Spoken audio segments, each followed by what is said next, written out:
Hey everyone, it's Kathy. And Paul here with iDulting. We're here to help you navigate the crazy world of adulting. Because let's be real, it's a wild ride. We'll be dropping tips, sharing stories, And maybe even spilling some embarrassing secrets along the way. so get comfortable, grab your favorite drink, get ready to laugh, learn, and level up your adulting game. This is iDulting. Don't forget to like, follow, and or subscribe, and share this podcast. Head over to iDulting.com for more information and to submit questions for us about iDulting. And maybe even pick up some of our new merchandise. And if you know any fellow adults who need some guidance, send them our way. And feel free to share this podcast freely out there. We'd like to get our numbers up. Hi, everyone. Welcome to today's episode of iDulting. Today, we're going to discuss something that affects adults, young kids, just about everybody. What we're going to talk about today is healthy gaming. Kathy and I grew up in a different time. We can't even compare Pac-Man, Donkey Kong, Space Invaders, Pong to what everyone's experiencing and living today as far as games go. And sometimes we carry some of those beliefs just from our parents into what we tell our own children about playing games. It was a different time, though, when we were home in the summertime or even after school. We were told, go outside and play. And you did that from at dawn till dusk. You just didn't sit around in front of a video system unless it was raining or snowing. And then you were allotted to play the game a little amount of time. And then you had other stuff to do. Right. Internet, we didn't have that. Our games weren't connected to anything but our TV. So we couldn't talk to friends outside of the ones that were there playing with us. And in the early games, you had to sit really close because all you had was that dial on the Pong control. So what's changed? Just about everything with gaming. Right. And there are, even though we tend to put a negative spin on gaming, a lot of benefits to it today. It's undeniable. We watch our own adults playing them and talking to their friends, just like they're out playing in the park. They do that through a merge of either the game platform itself, or sometimes they use Discord on the side to talk to their friends while they're playing and planning. Actually, some of the games, the game is pretty team-oriented when they're playing tournaments and stuff. Once dismissed as a solitary and unproductive pastime, online gaming has emerged as a dynamic and engaging activity with a surprising array of benefits that extend far beyond mere gaming and entertainment. It goes from enhancing cognitive abilities and fostering social connections to providing emotional support and educational opportunities. The virtual worlds of online gaming are proving to be valuable in training grounds for real-world life skills and improved well-being. An example that comes right to mind, I was talking to my brother the other day, and we're talking about young law enforcement officers naturally pick up the use of a red dot sight. That's right out of the online gaming realm. Whether it's Call of Duty or what's the zombie one, they're using red dots all the time in it, and apparently it's transferred into real life. So what are some of the cognitive advantages of gaming? Well, it improves problem solving and critical thinking. As much as I'd like to say differently, you're put in a scenario and you have a challenge you have to overcome. You work either solo or as a group to get through these. Whether it's a game like World of Warcraft, where you're actually on a quest, or Valorant, I watch them and they have to get to certain points and checkpoints, and they have to solve things to get there. Another one is it enhances memory and concentration. Now let's go in the Wayback Machine. Did we all have a friend that knew where all the hidden things were in these games? Yeah. I definitely did. And they'd be like, oh, jump right here. You jump up, there's nothing there, but suddenly you found out it's a secret hidden thing. You can't even argue from even way back that these things were helping improve memory and concentration. Faster decision making and reaction time. It certainly is today. I can't even keep up with some of these games. The zombie game that's in the house, the Grand Theft Auto. I finally figured out how to fly a helicopter, and along came one of my children and explained to me that I should hit the X button, and next thing I knew, I jumped out of the helicopter. It wasn't a good time. I find I can't walk and play the game and control and look around and shoot the bad guys. I don't have the ability to the hand-eye coordination that our children have to be able to do all of that at once. Right. We had a joystick and one button. That's a whole different realm, these remotes they have today. Spatial reasoning and awareness. Navigating the 3D virtual environment improves a player's spatial reasoning abilities, including mental rotation and visualization skills. We're just on the verge of that really taking off. We own a Quest virtual reality headset, and that is unbelievable 3D in some of those games. I find that I like that better because one, there are less buttons and controls, and two, you're physically moving. I don't like the games where you're just sitting and your hands have to go 50 miles an hour. Right. The only thing getting any workout is your fingers and hands at that point.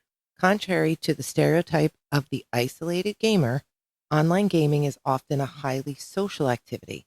It can foster a sense of community and belonging.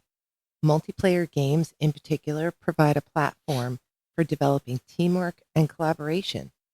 Many online games require players to work together in teams to achieve common goals. This necessitates effective communication, coordination, and a shared understanding of strategy, thereby honing valuable teamwork skills. Fostering friendships and social connections. Can't argue that one either. How many years ago were we out at Halloween and one of their online gamer friends from not so local showed up to trick or treat with them? It was actually the first time I believed he was a real person, but No, we did. We met him at the mall. that's right. We did meet him at the mall. But it was interesting and also eye opening for me. That's when I realized that this is real. They're meeting people. Practicing communication and leadership skills. So within some gaming communities, players take on different roles, including leading teams, coordinating strategies, and teaching new players. This provides low stakes environments to practice and develop communication and leadership skills. So, nurturing the heart is another important aspect to look at here. There are emotional and psychological gains to be made in the online gaming realm. Maybe not so much in the Call of Duty type of multiplayer first person shooter, but there's other types of games like The Sims where you're building families and building community and you work together. Apparently you pick up a language called Simlish, which helps relieve stress, increases relaxation because they're a slower paced game. It helps you increase resilience and perseverance. The games often involve failures and setbacks, and you got to try over, solve a problem, and do it a different way. You learn to cope with these challenges and preserve to overcome them, and it helps you build resilience, that never give up attitude that can be beneficial in all aspects of your life. It also creates a sense of accomplishment and self esteem. Achieving in game goals, mastering new skills, and progressing through a game can provide a significant sense of accomplishment and boost self esteem. So you practice that game, you play it over and over and over, and you finally get to the next level or the next achievement. It really truly does make you feel good and make you feel like you've earned it, you're working hard, and you're achieving something. Gaming can serve as an educational playground. Can anyone say Minecraft? I love that they have school, Minecraft school, essentially, where they're teaching you. I mean, I remember when our youngest was really little, came down and said, "Oh, that's a whatever, some crazy animal I had never heard of in my life, probably never would," but he learned it playing Minecraft. Right. And they have to learn the formulas to build things. There's a lot of building blocks in games like that. So, game based learning is a legitimate educational way. Gamification of skills learning, like what's the math site? Do you remember that one? I don't, but all the schools use them now. Right. There's math sites out there where they become games. These games also help young people develop their digital literacy as if they need it. By the time they're hitting kindergarten now, they're showing us how to do things. Sparking interest in STEM fields. The technology behind online games can inspire interest in science, technology, engineering, and math. It encourages players to explore coding, game design, and other related fields. Now, while the benefits of online gaming are numerous, it's important to acknowledge that moderation and a balanced lifestyle are key. Excessive gaming can have negative consequences as well. However, when approached thoughtfully and in moderation, online gameplay can be a rich and rewarding experience. But like you alluded to, there is danger involved in online gaming for young adults, and parents need to be aware of it. Adults need to be aware of it. And by the time you guys are adults, you're already pretty aware of this. There's creepers out there. There's people pretending to be other people out there. There's ID theft out there. There's scammers out there. So you want to watch out for that. In addition to the creepers and scammers out there, online gaming can also harbor a landscape of potential dangers that can significantly impact young people's mental health, social, financial, and physical well being. We've all heard stories about young people that have gone to meet somebody they met in these games and they're never seen again. I'd love to say it's like urban myths, but this stuff happens. There's cyber criminals out there, there's online predators. It's an immersive world of online games that presents them, these young people, with a complex array of risks today. Now, online gaming can also take a toll on mental well being, addiction, anxiety, and aggression. One of the most significant dangers is a risk of gaming disorder. It's a condition that's now recognized by the World Health Organization, and it's characterized by impaired control over gaming, prioritizing gaming over other interests and daily activities, and the continuation or escalation of gaming despite negative consequences. For young adults, the allure of a structured and rewarding virtual world can be a powerful and sometimes detrimental escape from real world stressors. They can be these ideal realities that they can go into whenever they want. And that's not how life works. So I definitely can see the draw. Right. And I can see it as a relaxation technique or a way to get away from daily stresses, but not to avoid real life. Now, how bad is this gaming disorder? Estimates vary, but some studies suggest that between 1.7 and 10% of gamers in the US alone may experience symptoms of gaming addiction. These include preoccupation with gaming, withdrawal symptoms like irritability or anxiety when not playing, and a loss of interest in other hobbies and relationships. Those are all pretty big red flags that you guys need to pay attention for in yourself, in your friends, and parents. You need to watch it in our young adults. Beyond addiction or gaming disorder, excessive gaming can be linked to a range of mental health challenges. Some online games can increase anxiety and depression. The pressure to perform, coupled with the exposure to cyberbullying and harassment, can take a heavy toll on a young adult's self-esteem and mental resilience. Some research also suggests a correlation between playing violent video games and increased aggressive thoughts and behaviors. And when you dig into that research, part of it is it's because you can act out aggressively in these games with no real world consequences. It's kind of like no one knows what it feels like to get punched in the face till they really get punched in the face. Yet they've done it thousands of times in these games. It does change. Cyberbullying, we already touched on, is huge. Honestly, we've had to talk to our own young people at times about the way they're yelling at each other during the games when they get overly excited. I don't know that I'd call it cyberbullying, but it definitely is out of character. And there's a much more sinister threat out there, and that's recruitment into extreme ideologies. Gaming platforms can be exploited by extremist groups to spread propaganda and recruit vulnerable young adults who may be seeking a sense of purpose or belonging. The immersive nature of these platforms can make individuals more susceptible to manipulation. Furthermore, the ability to remain anonymous in the internet makes online gaming a hunting ground for predators. These individuals may use social features of games to build trust with young adults with the ultimate goal of grooming them for either sexual exploitation or other forms of harm. And they're definitely out there too. We've seen examples of this. I won't say the game, but it has penguins in it, talking to our own children and having to put the kibosh to those conversations and everything else. So it's really out there. The financial pitfall, I'll talk about this one a little bit. I have OCD. That's no secret. And after I retired, I started paying attention to where our money's going, and I signed up for this cool little online budgeting thing that all our transactions go through. And I started to notice these small but frequent charges, 79 cents, 99 cents, $1.02, 52 cents. And I'm like, what is going on here? Yeah, and that's when my online gaming purchases came to an end. They weren't that bad or anything, but what it did, it illuminated for me that you could quickly add up to like countable money, but it's like death by a thousand cuts. And that's for buying things in games like cosmetic things or special upgrades. Be really careful of that. And it just naturally occurs. Like sometimes in a game, you don't even realize you did it. And beyond the in game purchases, young adult gamers are prime targets for a variety of financial scams. These can range from phishing attempts to steal account information and financial details to fraudulent offers for free in game currency or items that are designed to install malware on your device. The desire to gain an edge in the game or acquire rare items can make a player more susceptible to these deceptive practices.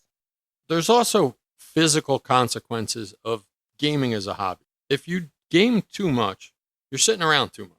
And sitting around too much, we don't have to lecture you. You know it's no good for you. It can lead to obesity. It can lead you to be out of shape. It can lead to clots. It's just no good for you. So we're going to talk about that one. Another one that's fairly common today that wasn't so common when we were growing up would be repetitive strain injuries. We did have it though. I actually remember a term, and you may remember it when I say it, Atari thumb. No, I don't remember that. Oh, well, you weren't as nerdy as we were. And that was a repetitive strain injury. That happens, it's carpal tunnel syndrome hiding, which results from repetitive forceful movements using the controller, keyboard, or mouse. Eye strain, headaches, and disturbed sleep cycles are also common.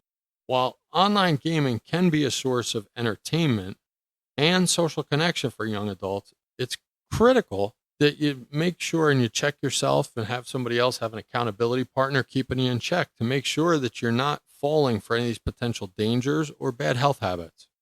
Promoting a balanced approach to gaming, fostering open communication about online experiences, and being vigilant about signs of addiction and other risks are essential steps in navigating the complex and ever evolving world of online gaming safely. We're talking about striking a balance. So, we're going to give you some tips to help you have a better and healthier online gaming experience. Right. You want to stay in shape. Make sure you're getting the workouts and the activity in. You want to support your posture in a healthy way.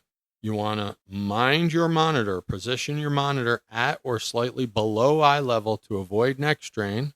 Make sure your wrists are at keyboard and mouse are at a height that allows your wrist to end in a neutral position, not up or down. You also want to try the 20-20-20 rule. Every 20 minutes, take a 20-second break to look at something 20 feet away. This helps reduce your eye strain. Take regular breaks. Stand up, stretch, walk around for a few minutes every hour. This improves circulation and prevents stiffness. I know you guys probably don't get stiff from sitting for an hour, but at my age, we do. And engage in regular physical activity, like we said, something outside of gaming, something that can counteract the amount of sitting you do during your game. Make sure you are eating and drinking enough.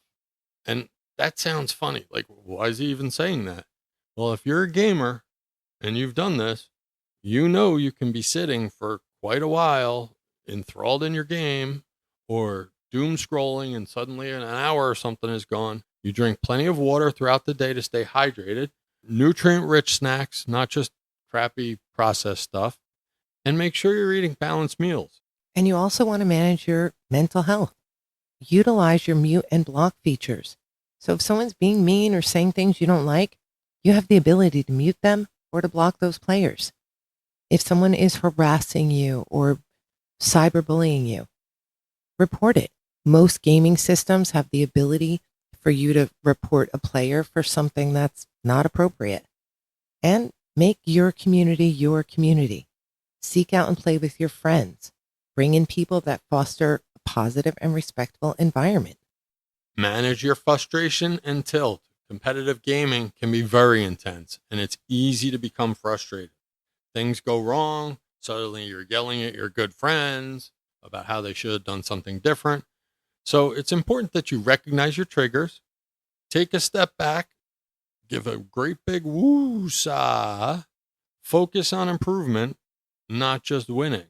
And remember, your friends are also needing to focus on that improvement too. Or just to reiterate, a healthy gaming life complements rather than consumes your other responsibilities and social connections. So remember to set clear limits. Decide on a reasonable amount of time and dedicate that time to gaming each day or week and stick to it. Use timers and alarms if you have to. And prioritize your real world connections. Schedule social time, and that doesn't mean on a Discord server in a game. Schedule time to be with your friends In person. where you can reach out and touch them appropriately and engage in other hobbies, whether it be fishing, biking, whatever, Kayaking. kayaking, going to the gym. Any of them work, but make sure you have real world stuff going on.